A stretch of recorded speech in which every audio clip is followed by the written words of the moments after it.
and it's yours, and no one's going to come and visit you. You might get visitation, but no one inside the house is going to visit you. This is your house. You got a window up there so you can look at the sunshine and smell the air, but you're never going to get out. You get two showers a week, maybe, alone, and you get a little time out on the court to get a little exercise, and that's your life. You don't get to talk to another human. It's called solitary confinement. I'll bring up some websites to talk about just how impactful and painful that is for people who get to live the rest of their lives in total isolation. Okay. Therefore, the punishment for murderers should be the death penalty. There's a reasonable argument, and what's interesting about this counter-argument is that the families who are victims of people who've been murdered oftentimes think it's too easy a death to kill them. If it costs money, that's just too bad. We want them to suffer, because they will suffer forever, which brings up another point. The death penalty does not bring closure. It brings justice. Every year the anniversary comes up. You go to the Boston Marathon every year, you'll see Boston Strong all over the place. And you're going to see Pittsburgh Strong now, too. And you saw Charlotte Strong, too. The pain never goes away, but there is justice, one way or another, with the death penalty or life without parole. But there's no closure, people. We need to get rid of that idea.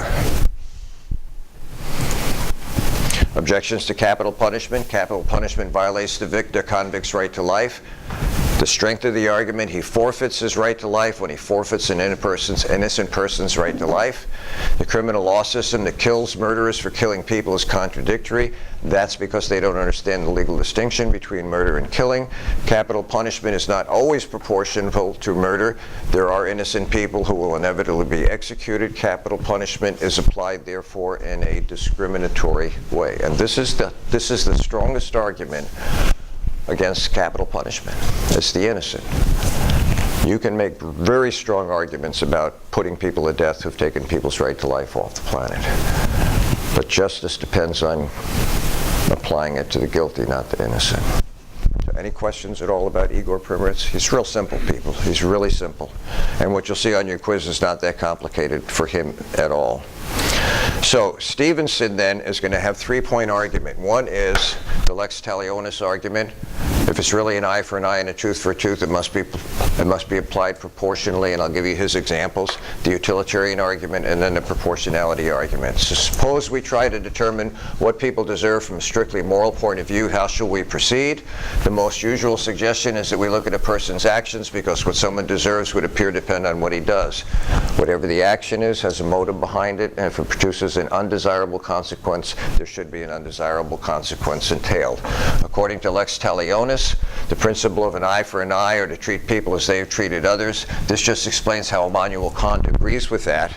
The problem with this way of thinking, using Kant's version, what would we decide to do to embezzlers? How would you apply lex talionis, an eye for an eye?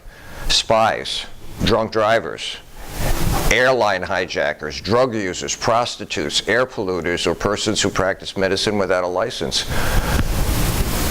An eye for an eye, the death penalty. Who wants to step up and sodomize sodomizers? Who wants to step up and rape rapists? We can kind of make that argument, but I don't see anybody volunteering for that kind of behavior, that kind of justice. Well, in a way we do with the death penalty. Who pulls the lever? It's called the executioner, people. We hire them to do that. I had a couple of people in class. The one I'm remembering now is a young fellow who was a sniper going out to Afghanistan. In fact, I ran into my cousin. I hadn't seen him in 42 years. What did you do anyway? What happened? He says, well, I left high school. All my friends had graduated. I was a junior. I left high school. I joined the Marines to go to Vietnam. He did 3 tours over there. I said, what'd you do over there? He said, I was a sniper. I said, really? You were a sniper? Interesting. This young kid was a sniper going to Afghanistan. Hitting the side of a barn is not what's the most important thing. They can teach you to do that. They want to know what's going on up here, because you get to see it really up close and personal. And it affects the way you think. So I would ask in class when we get to terrorism and civil liberties, how many of you would encourage torture? How many of you would want to be the torturers? And if you raise your hand right away, you'll never be a torturer. We don't want you to be happy about it. We have a class of people who execute. We hire them to do that. And we hire doctors, too, to make sure that the execution is complete. Not every doctor has to do an abortion, and not every doctor has to be at an execution. We select people who do it because they see the value in that kind of justice. Everybody with me? So who's going to step up and sodomize the sodomizers? The rapists. And the bizarre ones like this, how do you deal with drug dealers, prostitutes, air polluters? And so the whole value of the lex talionis, the eye for an eye, seems to go, well, wait a minute, I guess it doesn't apply to everything. Then why are we even using the principle? If we're going to use the principle, let's apply it equally. Shouldn't all women get the same pay for the same job that men do?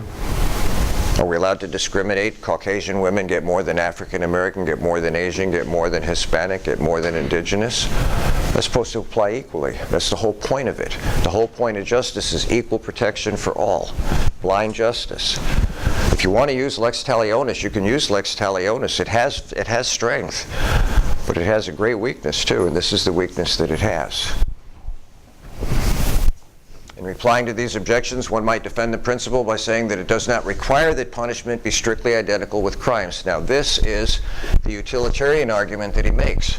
And this is the argument that people make that say, look, we don't have to kill killers in order to avoid killing the innocent. Let's put them in prison for life without parole. Let's put them on an island. Let's visit the island once a month with food and some of the accommodations, because we may have innocent people there too. But we don't owe the guilty anything. The aim of punishment is to be unpleasant, harmful, painful. Let's go ahead and apply it to the fullest extent. I can make a reasonable argument to avoid killing the innocent and make sure that the guilty suffer. Everybody follow that argument, Jada? I was just going to say, well, then you have to question how long is, like you brought up, how long is imprisonment considered to be equal? And then you would bring up the question about keeping children or juveniles who commit a crime in prison for life. And that brings up your argument, how do we, isn't this a little self-contradictory? I thought if you take a life, you pay for a life. Well, no, now we want to draw lines and distinctions, and those are all valuable parts of the discussion that we're having. So the next part of his argument is going to be, you don't have to kill someone to make them, in fact, if you kill someone, it's a short pain. In fact, we do it so painlessly, in theory, we give you a sedative so you don't feel it, and then boom.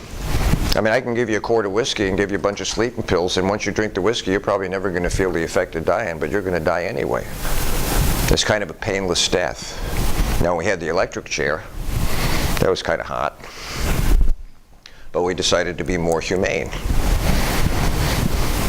So his point is, we can mete out justice without killing and still create, in a sense, pain, long suffering, so that the balance is maintained. Rachel, you going to say something? Okay. Go ahead. You have the gas chamber too. That was sufficient for cruel and unusual punishment. You had a gentleman in California, I don't know if he's still there waiting execution. He ball-peened a young lady's head with a ball-peen hammer 57 times, killed her after he raped her. He objected that the needle was painful, and a judge literally put aside his execution because that might be cruel and unusual punishment. Do I have any nursing people in here? Not all needles are made the same. Some will go right in there and you hardly even know it. And others, oh, you're going to know it. Yeah. Rather, it requires only that a punishment produce an account of suffering in the criminal which is equal to the amount suffered by the victim. This response still requires us to behave barbarically in our treatment of those who are guilty of barbaric crimes, since any action on our retributive part which caused equal suffering would itself be barbaric. What he's talking about here, hang on a minute. Is that still Kant's argument? No. Well, no. This argument is about that's a good question. This is an argument about sanctity of life. What he's saying is no life deserves to suffer. Now, if you cause a life to suffer, and we cause you to suffer in like manner, either lex talionis, an eye for an eye, or we are inducing pain to make you suffer in like kind, he says that lowers us to a stage of the murderer. He says when you kill murderers, you justify the use of force in the same manner. And he says that's barbaric then. Go ahead. What happens if someone charged guilty like that's pregnant? Say again? So like say someone gets charged guilty with murder and they're pregnant. Great idea. So we give you a stay of execution, have the baby, give it up for adoption, off with your head. I mean, I don't know of a case like that, but I imagine I know women who've gone to prison and they've had babies in prison. They wait until they have babies in prison, maybe before they put them in isolation or whatever. Rachel? You're saying like the death penalty? Yeah, death penalty, sure. They take so long to actually go through. The baby's going to be like 3 years old by the time it happens. Well, they do, yeah, and that's a great point. And it goes back to the Roe versus Wade. By the time the case was finally decided, she'd had the baby anyway. She couldn't have the abortion. It took way more than 9 months. So yeah, that's a good point, good argument. But I would think if they would let her have the baby, and then if they really had to execute her, we don't like to execute women in this country. Blah blah blah. So this is a utilitarian argument, the greatest happiness. In the greatest happiness, you cannot induce pain to make yourself happy. 10,000 Romans can't feed 3 Christians to hungry lions just to make yourself happy. You can't produce pain in order to produce happiness. And this is built on a sanctity of life argument. So then he builds everything else on what he calls the proportionality argument. Proportional retributivism tries to overcome the objection raised above when dealing with the objections to the equality retributivism. Severity of punishment should be commensurate with the seriousness of the wrong. Proportionality principle does play a legitimate role in our thinking about punishments. Nevertheless, it does not help with the death penalty because it does not require that murderers be executed. And this is the balance of the argument we have. You don't have to execute a killer to protect society. Well, wait a minute, that's a preventative aim. If your ground is retribution, you don't care about protecting society. You care about getting even. They deserve to die because they killed. The preventive argument is the one that justifies life without parole. We can protect society so this person never kills again. Even inmates, we put them in isolation on death row, and they will never have a chance to do that again. And they will suffer. The argument then is that enough suffering. The families who have are victims of murder say, yeah, we want that suffering. We don't want the easy, quick death. We want them to suffer and suffer and suffer until the very end of their lives. Where those of us that are really retributivists want the death penalty.